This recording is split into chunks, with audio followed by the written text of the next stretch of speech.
La mobilité des yeux. Le travail va commencer par la thématique de l'œil bouge et la tête reste fixe. Il va s'agir de tourner les yeux de gauche à droite en essayant de garder la tête sans mouvement. On peut voir ici les compensations. Quand l'œil arrive à un certain endroit, la tête demande à le suivre. Il s'agit dans cet exercice de repérer ces endroits où la tête veut démarrer et de travailler la mobilité des yeux sans engendrer de compensation et de participation des muscles du cou ou d'autres parties du corps.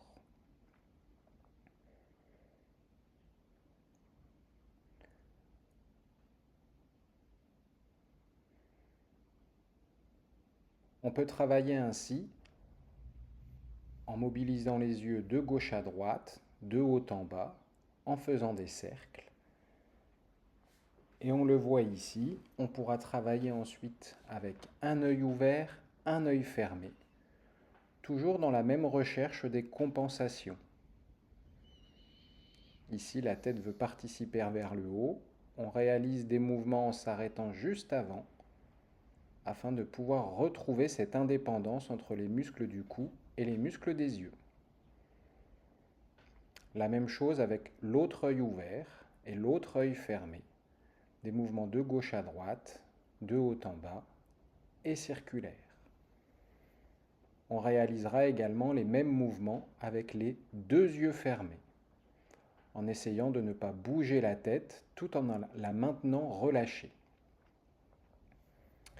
La thématique suivante est l'œil est fixe et la tête bouge. L'œil va fixer un point choisi de façon aléatoire dans le paysage et nous allons réaliser des mouvements de gauche à droite ou de haut en bas sans lâcher du regard le point que nous aurons choisi. On pourra procéder ensuite à des mouvements de rotation de la tête, de gauche à droite ou de droite à gauche, sans lâcher du regard le point que nous avons choisi. Nous pourrons réaliser également ce travail avec un œil ouvert, un œil fermé, toujours dans la même progression, de gauche à droite, de haut en bas, et les mouvements circulaires. On le verra plus loin dans la vidéo, qu'il faudra également prêter attention aux compensations.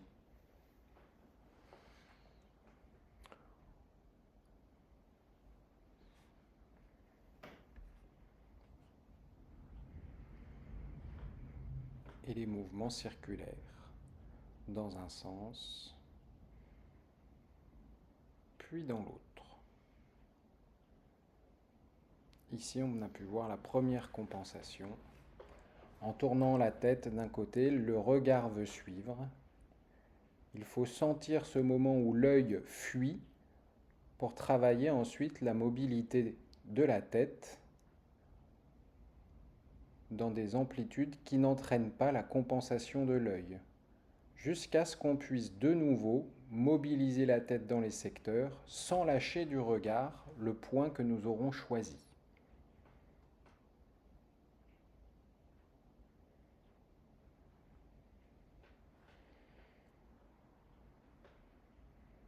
Réalisation de petits mouvements avant la compensation pour pouvoir libérer le mouvement complet par la suite sans entraîner la fuite du regard.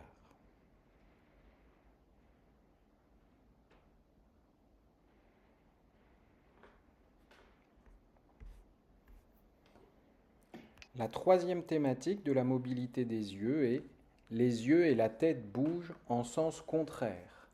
Nous allons en même temps mobiliser les yeux dans un sens et la tête dans l'autre sens, en reprenant les directions travaillées précédemment.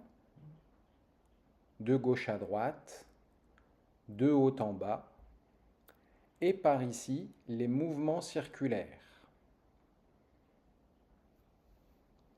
Puis, réalisation du même travail avec un œil ouvert, un œil fermé.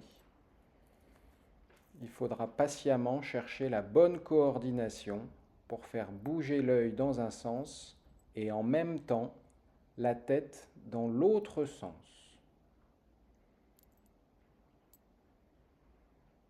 On voit ici un trouble de la coordination. Nouvel essai avec l'autre œil ouvert, l'autre œil fermé, la tête tourne dans un sens et l'œil dans l'autre sens. Ceci doit se faire toujours sans forcer, sans crispation du cou ni d'autres parties du corps.